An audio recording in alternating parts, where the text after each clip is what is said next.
Scene 1, Episode 10.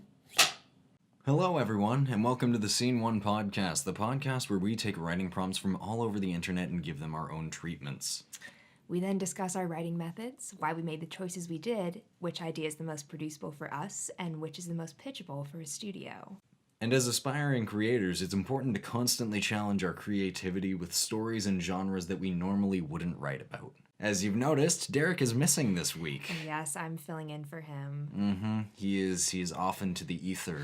This week's writing prompt comes from the subreddit r/writing prompts from the user Semantics. The writing prompt is, you have the ability to know a lie when you hear it, and to know the truth when lied to. Society appoints you to a high judiciary position, but there's nobody to check if you're lying when you decide justice. Which case do you remember most?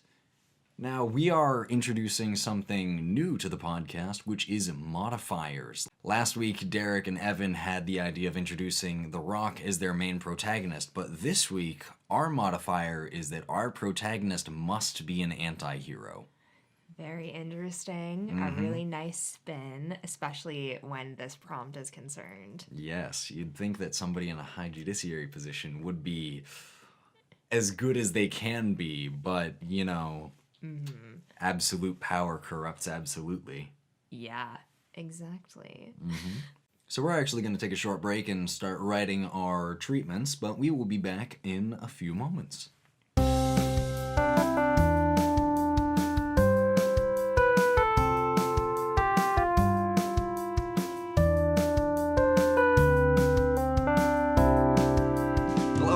Welcome back to the Scene 1 podcast. We just got done finishing our treatments. Just before we dive right into the discussion, we'll repeat the prompt for you right now. It is, you have the ability to know a lie when you hear it, and to know the truth when lied to. Society appoints you to a high judiciary position, but there's nobody to check if you're lying when you decide justice. What case do you remember most?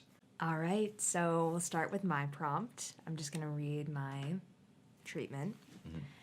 In the near future, the three branches of United States government have totally disintegrated into a people's republic. In an effort to reestablish control, a search goes out for extremely morally just people to serve as an all-powerful Supreme Court. Candace Abrams jumps at the job, since she is gifted with a rare power to detect any lie and extract the proper truth from that lie. She's obviously selected for the Supreme Court position, but harbors one secret. Her son was killed in the crossfire of revolution. She blames every government official in power and now has them in her court day in and day out to serve personal justice to. Politicians drop regardless of their guilt. Of course, nobody even thinks to question Candace's judgment. Then an interesting case comes to trial, a crooked politician and a Secret Service agent who are involved in the murder of a White House staffer. Both accuse the other, but strangely, each man truly believes their version of the event is the truth. Forced to wrestle with a roadblock to her power, Candace finds herself actually invested in the ethics of the case, and learns the story may go much deeper than just one death. See, that's a lot more interesting than the story that I have going. I don't know about that. Let's hear it before we make any judgments. Oh, okay. And a reminder that the modifier that we have for this prompt is that our protagonist must be an anti-hero. And I think I went a little far and just made them the straight-up villain. So the way that I wrote my treatment was that I did it as like a journal entry from the first person, so I'm just going to go ahead and read that. I couldn't have asked for a more advantageous position.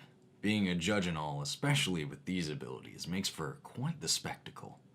You gotta wonder who thought it was a good idea to put me here. Perhaps people I'll see in the courtroom someday and expect me to bail them out for their misdeeds. Oh, the stories I could tell you. Saving people from death row, sentencing perverted scum to life in prison, even unveiled a few $1 million scandals. But my favorite case was one where I was trying a man for the murder of 15 people, and another one that we could not yet find. Even as the defendant pleaded he knew nothing, and I called out his statements for nothing but lies. His method of abducting people, how he tortured them before putting an end to their miserable existence, how he disposed of the bodies and how he ultimately ended up getting caught because he was at the wrong place at the wrong time. It was perfect. Who else to pin it on but the guy who stumbled upon my dumping grounds? I aim to put him away for a long time. And maybe when everything dies down, I can finally move on to number 16. Oh, I love that. I love that he is the straight up villain.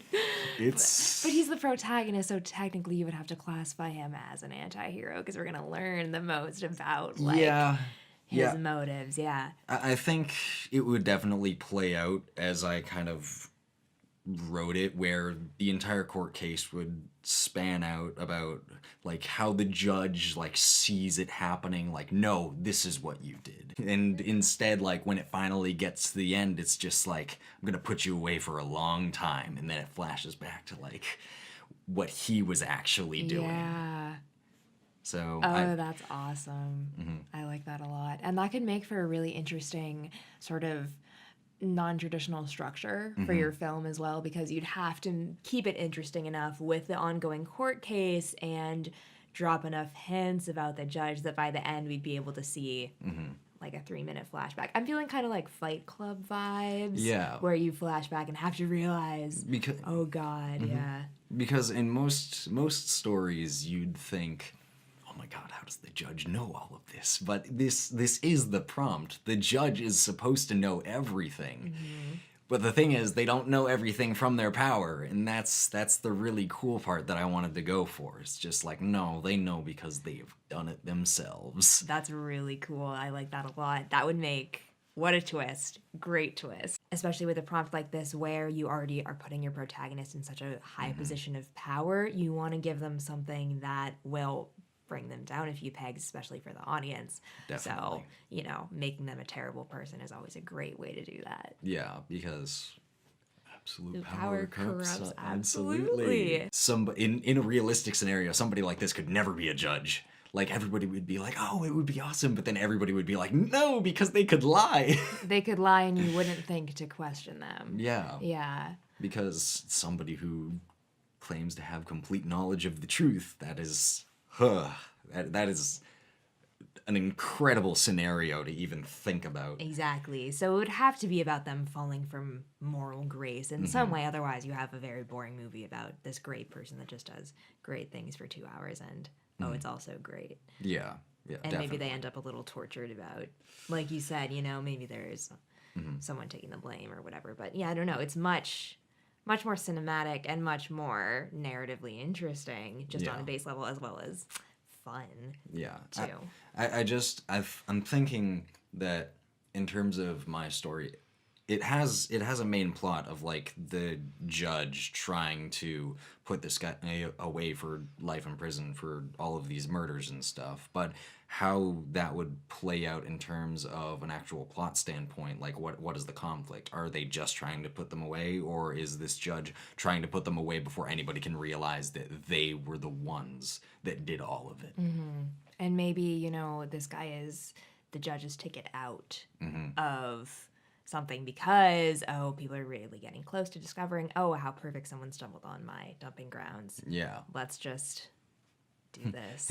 Let's just frame everything on this person. In terms of your story, how did you decide post-apocalyptic? Well, I wanted there to be an all-powerful judge as opposed to, the normal legal system, which is judge and jury, especially for something serious. Yeah. Yeah. So I wanted to put it in a world where the best option would be one all-powerful person. And I just kind of like the idea of the government collapsing and then everyone immediately putting one person back in charge and being like, oh, perfect. Yeah, this will solve everything. The singular ruler kind of thing. That never goes wrong. Exactly. Yeah.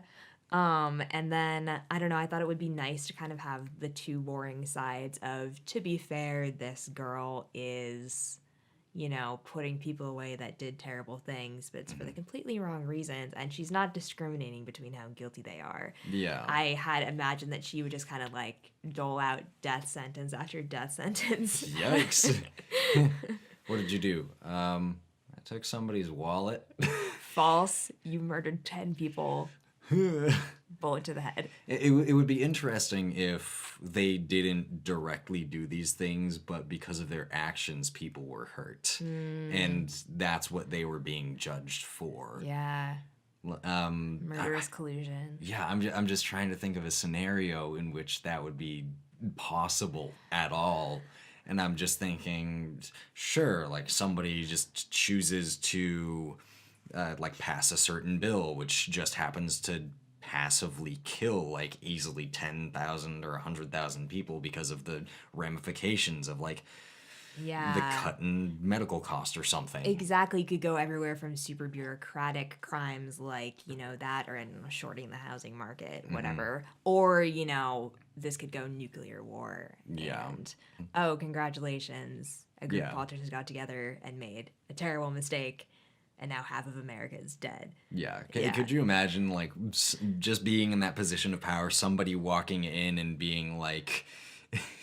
You shot 2 of your staff members, but when you realized the truth, those 2 staff members were going to start a nuclear homicide or something. Oh, interesting. That's actually because I wanted the case, both people believe that they're telling the truth. Yeah. Which makes it impossible to detect the lie because they both really believe what happened was actually what happened. Yeah. Yeah, so you'll have to return to more traditional means of investigation, but also I would assume the further you go into the case, the more that you learn the person they killed may be the one that really should have been dead all along. They were the one causing all sorts of trouble. Exactly. We didn't need that. Yeah. And then, I don't know, I feel like the end of my story would be that she sort of transitions from anti-hero to not anti-hero, but also maybe at the end she could solve this case through traditional means and it could just inspire her more, and she's like, all right, let's just keep going. We're not going to stop until pretty much everyone is gone. Yeah. Yeah. Bring in the next one. Or, she could step down and do the honorable thing and mourn her child peacefully. Does your guy get away with it?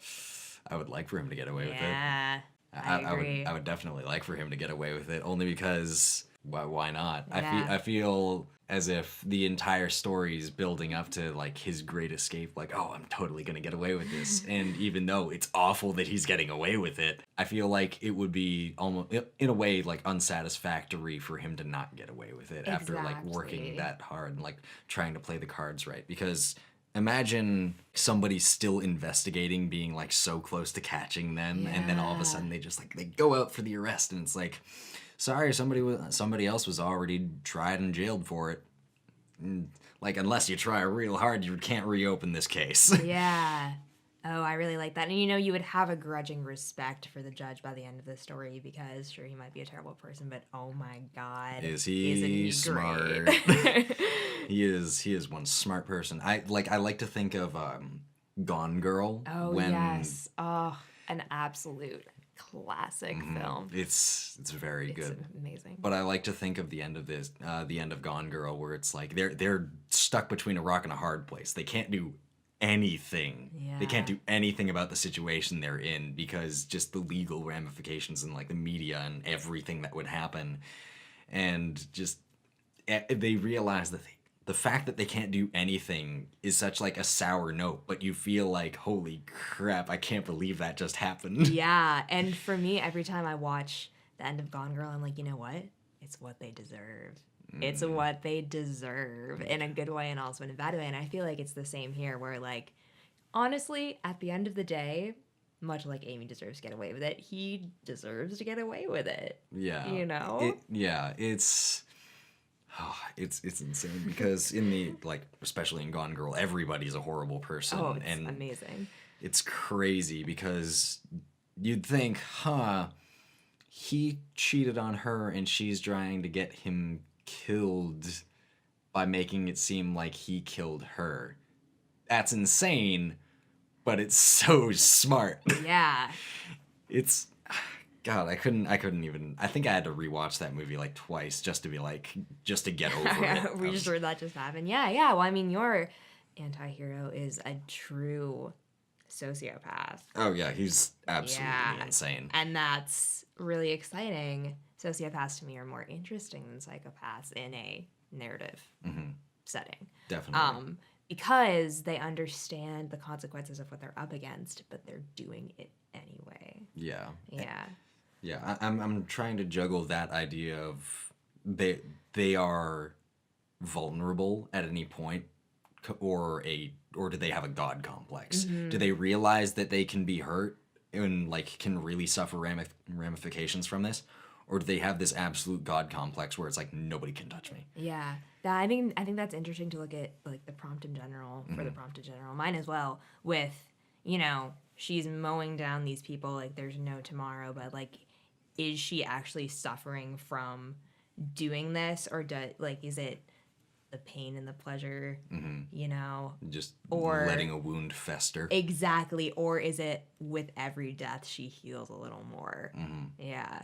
Do we want to talk about which one is most producible and which one is most pitchable? Yeah, I'm gonna go ahead and say it. I think the most producible for us as a small indie studio would be my story. I know. I always come up with these crazy blockbuster stories. I'm sorry. It's just how I'm wired. Yours is pretty, because, he could be a low-key serial killer.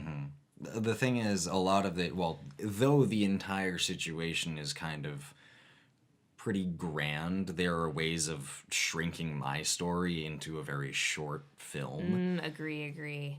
Like, just the entire story is read just through this passage, and there's a very easy way of turning this passage into a very short film. Whereas yours, you need to expand upon a lot. Oh, yeah. And that is why I think yours is the most pitchable. It has a very complex story with a very troubled protagonist who is letting the grief of their dead son take control of their mind and just be like, I want to kill all of these politicians the justice route. I want Yeah. to sentence them all to life and or death. Yeah.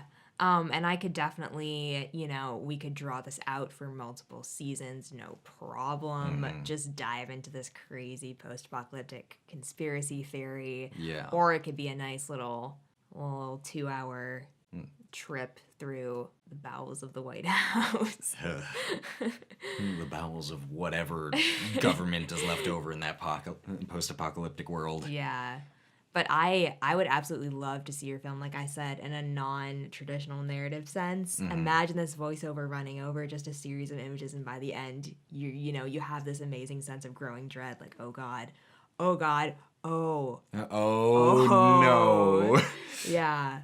Yeah, so that would, I think that would be pretty cool, actually. Very cool, very fresh, very original.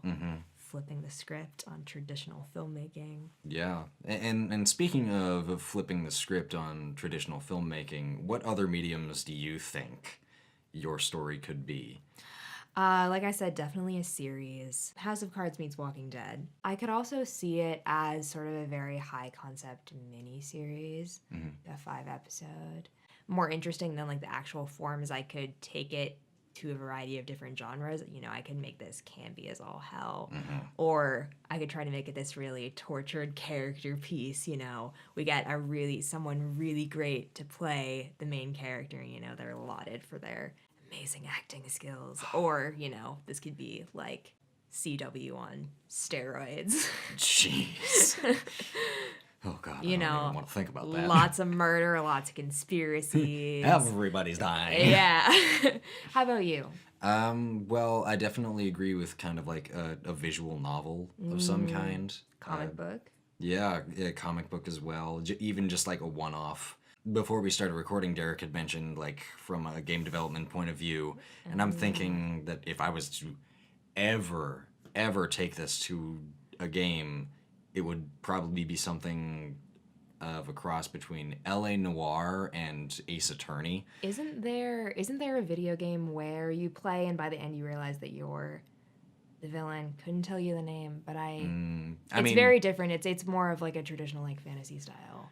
But I'm trying to remember. We'll link it down below if we find it. Yeah, if we figure that out. But I'm sure a few games like fall into that category where turns plot twist, you're the villain the entire time. Yeah. Yeah, I'm just trying to think of like how on earth this would happen in terms of a gameplay or like any other story, because clearly it wouldn't be able to take place entirely in the courtroom.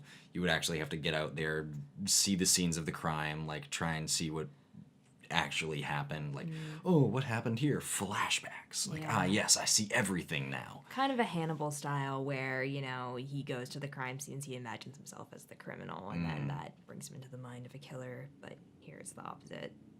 Well, I mean, Yeah. mine is actually quite similar to that. But, in Hannibal, he's not actually the killer. Yeah, that's true. Whereas my story, they are the killer. Yeah, exactly. That's cool. I also think that this kind of reveal could work well in a novel because you can say things in a novel on paper that it would be difficult to show. Yeah. But, if you say them and then by the end you do a literary reveal. I don't know exactly how to describe it, but it's... Well, look, I guess my favorite way of describing it is the way that I wrote it, where this person was at the wrong place at the wrong time and they got caught, but they didn't get caught because they murdered people. They got caught because he had somebody to pin it on finally. Yeah. Exactly. So, and you can do that without really, showing anything, without giving anything away. Yeah. Mm-hmm. All right. Well, I think that just about wraps it up, unless you have any other comments or questions. No, I had a lot of fun with this one. Yeah, this was a good prompt. I enjoyed this one. Mm-hmm. Thank you all so much for joining us this episode. If you wrote your own treatment for this prompt, definitely post it in the comments below. Or if you have a prompt of your own that you want to send us, you post that in the comments as well. You might just see it in a future episode. As always, be sure to follow us on Instagram, YouTube, Facebook, and Twitch. And be sure to give Brooke Solomon a follow on Instagram. And thank you all so much for coming. Can't wait to see you all next week. Thanks so much. Bye.